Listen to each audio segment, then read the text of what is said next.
আমার শ্বশুর আমাকে দেখেই দুধ খাওয়ার জিদ ধরতেন। আমারও খুব ইচ্ছা ছিল যে আমি আমার শ্বশুরকে দুধ খাওয়াব। একদিন আমার স্বামী দেব বাড়িতে ছিলেন না, তাই আমি জালি নাইটি পরে আমার স্বামীর স্মৃতিতে ব্যাকুল হয়ে পড়েছিলাম। হ্যালো বন্ধুরা, আমার নাম পূজা এবং আমার স্বামীর নাম অবিনাশ, কিন্তু সবাই তাকে স্নেহে অমিত বলে ডাকে। আমরা চণ্ডীগড়ের বাসিন্দা। আজ আমি আমার জীবনের এমন একটি গল্প বলতে যাচ্ছি যা শুনে তোমাদের হুঁশ উড়ে যাবে। আমার বিয়ের মাত্র ৫ দিন পেরিয়েছে। আমার শ্বশুর আমাকে ডাকলেন। আমার শ্বশুরবাড়িতে শুধু আমার শ্বশুরই থাকতেন। আর আমার স্বামী বিয়ের রাতেই বিশেষ করে বলেছিলেন যে তার বাবা খুব রাগী, তাকে কোনো বিষয়ে না বলবে না, নইলে তিনি রাগে পাগল হয়ে যান। ৩ দিন ধরে আমি এটাই দেখছিলাম, যখনই তিনি আমার স্বামী অমিতকে ডাকতেন, আমার স্বামীর রং উড়ে যেত, তিনি একদম ঘাবড়ে যেতেন এবং দ্রুত ঘর থেকে বেরিয়ে যেতেন। আমার স্বামীর এই অবস্থা দেখে আমার মনে শ্বশুরের প্রতি ভয় জন্মেছিল। তিনি সত্যিই রাগী ছিলেন। চতুর্থ দিন সকালেই অমিত আমাকে বলল যে আজ আমরা বাইরে ঘুরতে যাব। আমি খুব খুশি ছিলাম, কিন্তু তখনই আমার শ্বশুর অমিতকে ডাকলেন, আর তিনি তৎক্ষণাৎ ঘর থেকে বেরিয়ে গেলেন। বাইরে থেকে আমার শ্বশুরের চিৎকার শোনা যাচ্ছিল, তিনি বলছিলেন, ৩ দিন বিয়ের হাঙ্গামায় কেটে গেল, তোমার কি মনে আছে যে ফ্যাক্টরিতে তোমার না থাকায় কত ক্ষতি হচ্ছে? আর আজ তুমি আবার ছুটি নিয়ে বসে আছ। এখনই ফ্যাক্টরি পৌঁছে যাও, সব কর্মীদের উপর নজর রাখো যাতে তারা ঠিকমতো কাজ করে। আমি তোমার বিয়ে এই জন্য করিনি যে তুমি ঘরেই বসে থাকবে। আর তোমার স্ত্রীকেও বলো যে সে রান্নাঘরের দায়িত্ব নেবে। এখানে তো আর কোনো মহিলা নেই যে তার নখর তুলবে। শুনে আমার খুব রাগ হয়েছিল। আমাদের বিয়ের মাত্র ৩ দিন পেরিয়েছে, আর এই ৩ দিনে আমিই নাস্তা বানিয়ে দিচ্ছিলাম। এর উপর আমার শ্বশুর অনেক খুঁত ধরেছিলেন। কিন্তু অমিত আমাকে স্নেহে বুঝিয়েছিলেন যে বাবার কথা খারাপ মনে করো না। ৪ দিন ধরে আমি এই চিন্তায় ডুবেছিলাম যে শ্বশুরের মেজাজ কেন এমন। কিন্তু আজ আমার শ্বশুর যে হট্টগোল করলেন তাতে আমি খুব ভয় পেয়ে গেলাম। অমিত যখন ঘরে ঢুকলেন তার মুখ মলিন ছিল। তিনি বললেন, আমি ক্ষমা চাইছি, আমাকে যেতে হবে গু। আমি বললাম, কোনো সমস্যা নেই, কাজ আগে। আমরা পরে বাইরে যাব গু। আমি কোনো আপত্তি করিনি। অমিত তার ফ্যাক্টরিতে চলে গেলেন। আমি রান্নাঘরে এসে অনিচ্ছায় বাসন ধোয়া শুরু করলাম। বিয়ের চতুর্থ দিনেই আমাকে খাবার বানাতে হলো এবং বাড়ির সব কাজ করতে হলো। আমার শ্বশুর জিকে বিদায় দিয়েছিলেন, বলেছিলেন যে এখন বউ এসে গেছে, সেই সব পরিষ্কার করবে। আমি পুরো বাড়ি পরিষ্কার করলাম এবং ক্লান্ত হয়ে এখন আমি আমার ঘরে বিশ্রাম নিতে যাচ্ছিলাম, তখন আমার শ্বশুর আমাকে ডাকলেন। তিনি তার ঘরে বসেছিলেন। আমি মাথায় ভালো করে দোপাট্টা দিয়েছিলাম, কিন্তু দোপাট্টাটা রেশমি ছিল, তাই যখন আমি শ্বশুরের ঘরে ঢুকলাম, আমি জিজ্ঞাসা করলাম, জি পাপা, আপনি কিছু চেয়েছিলেন? তিনি আমাকে মাথা থেকে পা পর্যন্ত খুব গভীরভাবে দেখলেন। তারপর খুব অদ্ভুতভাবে তার শুকনো ঠোঁটে জিভ বুলিয়ে বললেন, দুধ। দুধ খাব কি? এটা শুনে আমার প্রথমে আমার দোপাট্টার কথা মনে পড়ল, কারণ আমার বুক থেকে দোপাট্টা সরে গিয়েছিল। আমি তাড়াতাড়ি দোপাট্টা ঠিক করে ঘর থেকে বেরিয়ে এলাম। আমার শ্বশুরের এই আচরণ আমার কাছে অদ্ভুত লাগল। শ্বশুর তো বাবার সমান, আর বাবা কখনো মেয়েদের মাথা থেকে পা পর্যন্ত এভাবে দেখেন না। আমি তাড়াতাড়ি রান্নাঘরে চলে এলাম। আমার দিল জোরে জোরে কাঁপছিল, আমি খুব অদ্ভুত বোধ করছিলাম। আমি ফ্রিজ খুলে দুধের গ্লাস ভরে দোপাট্টা ভালো করে জড়িয়ে শ্বশুরের ঘরে গেলাম। সাইড টেবিলে দুধের গ্লাস রাখলাম। এর আগেই আমি ঘর থেকে বেরিয়ে যাচ্ছিলাম, আমার শ্বশুর বললেন, একটু আমার কাছে বসো, কথা বলো। বাড়িতে এখন তুমি ছাড়া তো কেউ নেই, আর আমি অনেক দিন ধরে একা একা বসে বিরক্ত হয়ে যাই। এটা শুনে আমি খুব অস্বস্তি বোধ করলাম। আমার শ্বশুরের ঘরে শুধু একটি বিছানা আর আলমারি ছিল, বসার জন্য আলাদা কোনো চেয়ার ছিল না, তাই আমি বাধ্য হয়ে বিছানার পাশে বসলাম। তিনি আমার সাথে এটা সেটা কথা বলতে লাগলেন।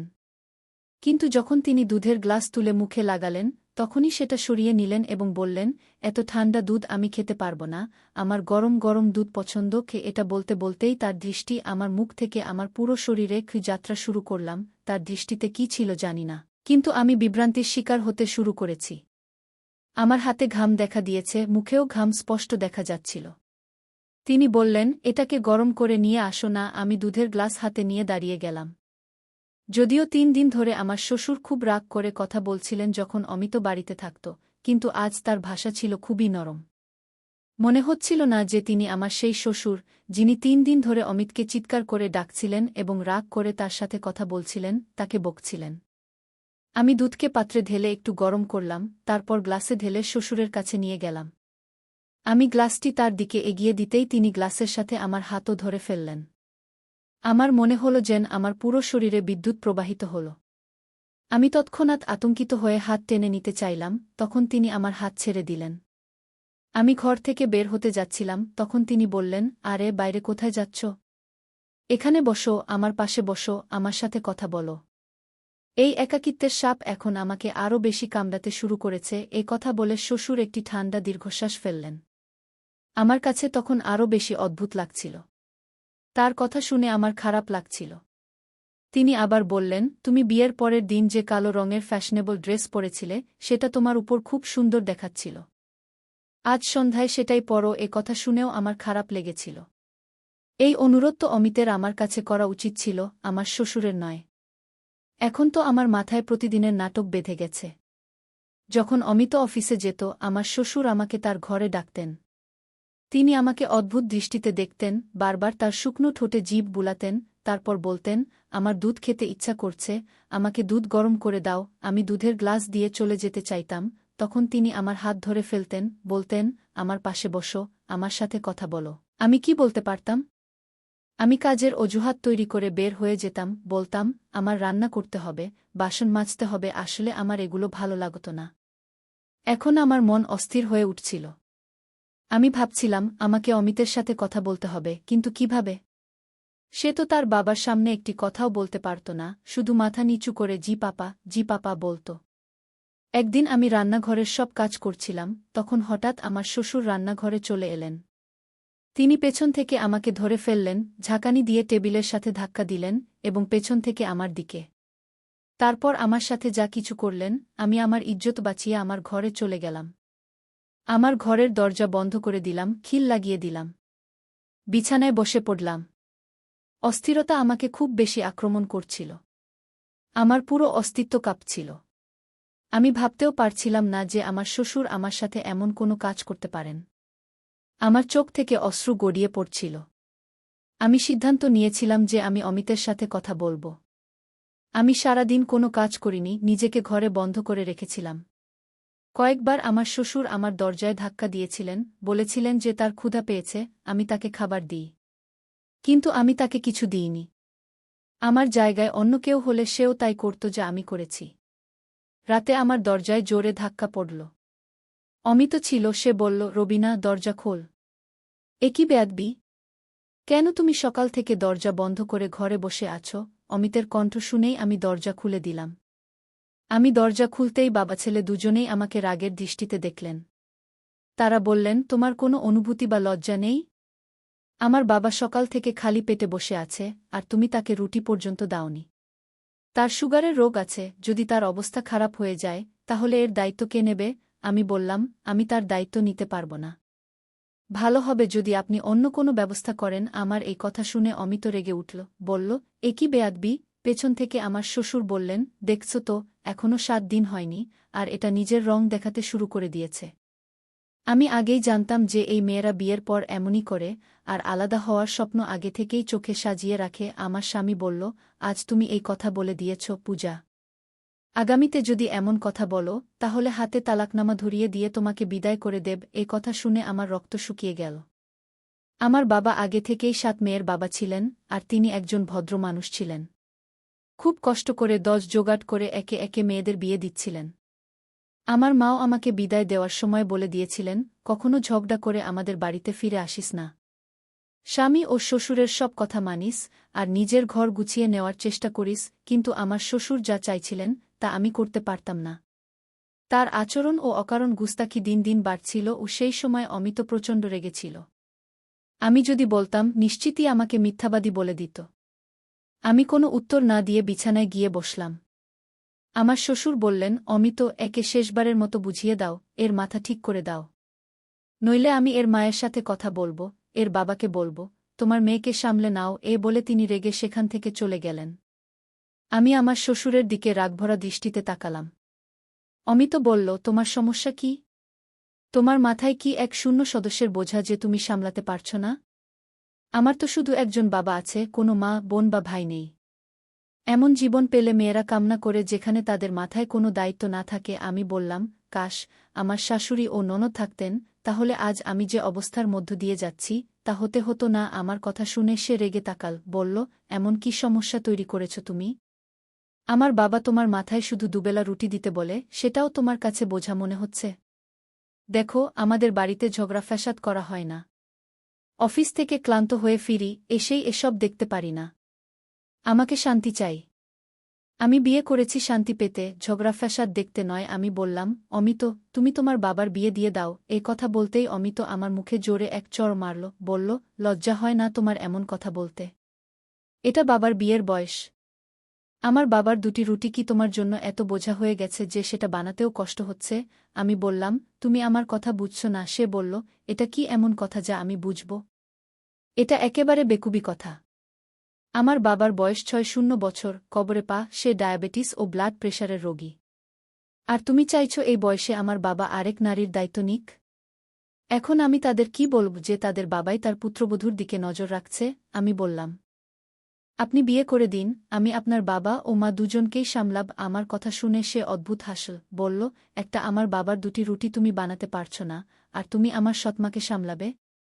দেখো, এই বাড়ি ও ব্যবসা সব আমার বাবার নামে। যদি কেউ তার স্ত্রীর মর্যাদা নিয়ে আসে, তাহলে সবকিছু নিজের দখলে নিয়ে নেবে, আমাকে ও তোমাকে ধাক্কা দিয়ে বাড়ি থেকে বের করে দেবে। বাবার রাগের কথা তুমি ভালো করেই জানো।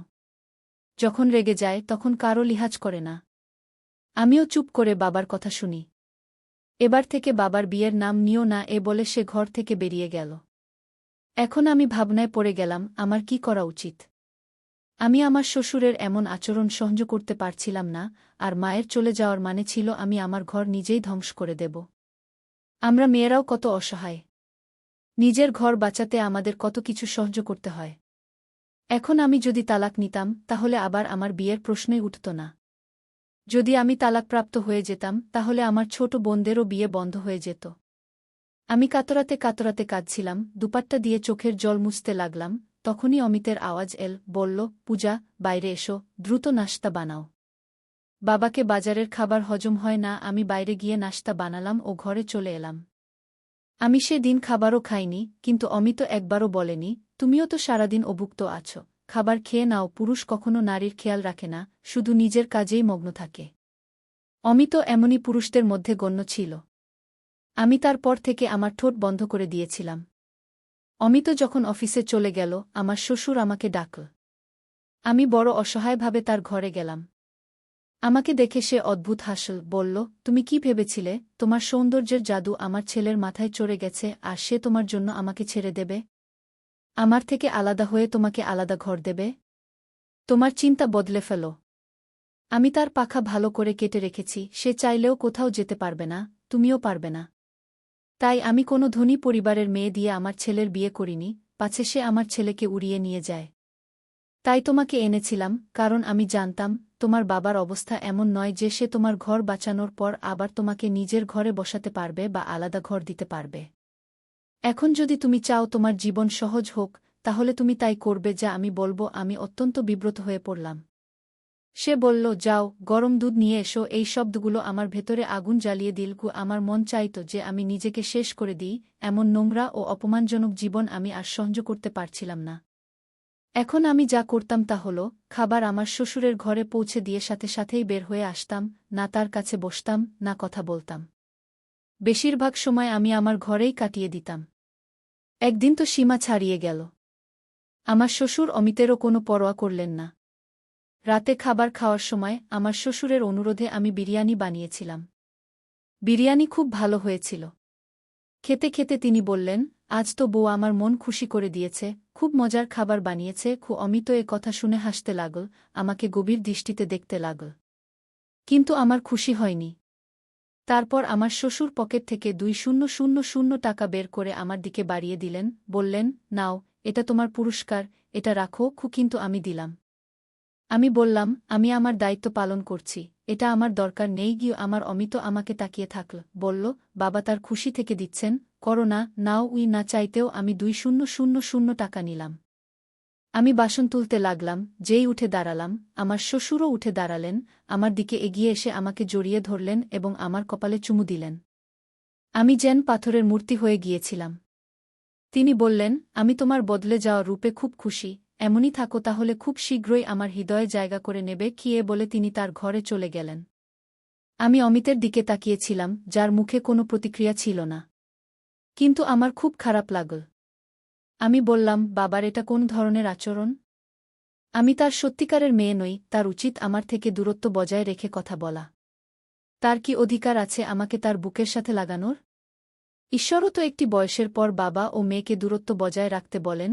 মা ও ছেলের মধ্যেও আমার এই কথায় অমিত রেগে গেল, বলল, তুমি এত ছোট মনের মালিক হতে পারো, আমি কখনো ভাবিনি। আমার বাবা তোমাকে তার মেয়ে হিসেবে দেখে, কি হয়েছে যে সে তোমাকে একটু স্পর্শ করল, তোমার মাথায় স্নেহ দেখাল? তুমি আজব মেয়ে। বরং ভালোবাসা দিয়ে বাবার হৃদয়ে জায়গা করো। তুমি সব বিষয়ে আপত্তি করো। সে ধীর স্বরে আমাকে তাকিয়ে বলল, শুক্রিয়া করো যে বাবা এ কথা শুনলেন না, না হলে খুব মুশকিল হতো। আমার মাথায় আবার হাত তুলে সতর্ক করতে লাগল, বলল, আমি তোমাকে শেষবার বুঝিয়ে বলছি, পূজা, বাবার সাথে তোমার আচরণ ঠিক রাখো। আমি কেঁদে ফেললাম, বললাম, অমিত, আমার সহ্যের সীমা শেষ হয়ে গেছে। এমন করো, আমাকে বিষ এনে দাও, না হলে তোমার বাবার বিয়ে করিয়ে দাও। এ বলে আমি ঘরে চলে গেলাম। কিছুক্ষণ পর বাইরে দরজার বেল বাজল, তারপর শোরগোল শোনা গেল। আমি ঘর থেকে বের হয়ে দেখলাম, আমার একটি দেবরও আছে, যে সৌদিতে পড়াশোনা করতে গিয়েছিল এবং সে ফিরে এসেছে। সে তার স্ত্রীর সাথে এসেছে। আমার দেবর সেখানেই বিয়ে করেছিল এবং আমার শ্বশুর তার উপর রাগান্বিত ছিলেন, তাই তাকে বাড়িতে আসার অনুমতি দেননি। আমাদেরও জানা ছিল না যে অমিতের কোনো ভাই আছে। আমি তাদের দুজনকে দেখে হতবাক হয়ে গেলাম। আমার শ্বশুর তখনও রেগে দাঁড়িয়েছিলেন, বললেন, যদি নিজের ইচ্ছায় বিয়ে করেছ, তাহলে তাকে এখানে ফিরে কেন এনেছ? সেখানেই থাকত। সে হাত জোর করে ক্ষমা চাইতে লাগল। তারপর অমিত বলল, বাবা, রাগ ছেড়ে দিন, যা হবার তা হয়ে গেছে। কমলেশকে জড়িয়ে ধরুন। যাই হোক, এখন আমার দেবরানীও এসে গেছে। সে বেশ সুন্দর, পাতলা মেয়ে ছিল। আমি এসব ভালো লাগে না। আমি বলেছিলাম যে এই দুই ভাই কখনো তাদের বাবার কথা অমান্য করে না। আমিও এই কষ্টের মধ্য দিয়ে যাচ্ছিলাম, কিন্তু অমিত কখনো আমার কথা শুনত না। সে বলতে লাগল, কিন্তু আমি তো কমলেশকে স্পষ্ট বলে দেব, যদি বাবা এই রকম আচরণ করেন, তাহলে আমি তাকে বলব যে আলাদা বাড়িতে থাকতে হবে। সেই ঝগড়া আবার শুরু হয়েছিল, যা আমার এবং অমিতের মধ্যে হচ্ছিল। কমলেশ বলতে লাগল যে আমি তোমার সাথে 2 বছর বিদেশে একা থাকলাম, এখন তুমি আমার বাড়িতে এসেছ 4 দিন, বাবাকে রুটি বানিয়ে দিতে হয়েছে, তুমি একটা নতুন নাটক শুরু করেছ।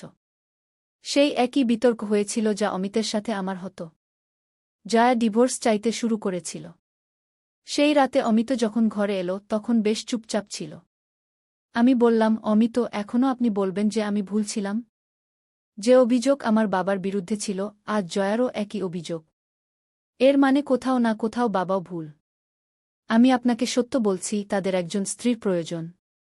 যদিও তাদের বয়স 6-0 বছর, আপনার উচিত ছিল আপনার মায়ের মৃত্যুর কয়েক বছর পরেই তাদের বিয়ে দিয়ে দেওয়া, যাতে তারা আমাদের সত্যিই মেয়ে হিসেবে মনে করে। আমার কথা সম্ভবত এখন অমিতের মাথায় ঢুকেছে। একবার তারা বাবাকে দ্বিতীয় বিয়ের জন্য বললে, প্রথমে তিনি রেগে গিয়ে বললেন, আমি এই বয়সে বিয়ে করব? তোমাদের মাথা খারাপ হয়েছে নাকি? অমিত বলল, একজন বিধবা মহিলা আছে, যদি আপনি সহায়তা করেন, তাহলে এতে কোনো অসুবিধা নেই। সেই মহিলার বয়সও 4-0 থেকে 5-0 বছরের মধ্যে, এবং ভাইদের দয়ার উপর নির্ভর করে খুব কষ্টে জীবন কাটাচ্ছে। প্রথমে বাবা নাখোশ হলেন, কিন্তু তারপর 2-4 দিন পর নিজেই বললেন, ঠিক আছে, আমি তার সাথে বিয়ে করব। কয়েক দিনের মধ্যেই তার সাথে আমার শ্বশুরের বিয়ে হয়ে গেল, এবং এর ফলে পরিবারের পরিবেশ অনেকটা উন্নত হয়ে গেল। অমিত নিজেই আমাকে বলত যে তুমি ঠিক বলেছিলে, বাবাকে একজন স্ত্রীরই প্রয়োজন ছিল। আমার নতুন শাশুড়ি শ্বশুরের খুব যত্ন নিতেন। এখন আমার শ্বশুরের আমাদের উপর কোনো অবিচার উঠত না। আমাদের সমাজে এই জিনিসটা খুব সাধারণ হয়ে গেছে যে যদি বাবার বয়স বেশি হয়ে যায়, তাহলে সন্তানেরা তাদের দ্বিতীয় বিয়ে করতে দেয় না, এবং এর ফলে যে কষ্ট আসে তা নতুন বুকে সহ্য করতে হয়, যেমন আমাকে এবং জিয়াকে করতে হয়েছিল। বন্ধুরা, গল্পটা কেমন লাগলো কমেন্ট করে অবশ্যই জানাবেন। ভিডিওটি লাইক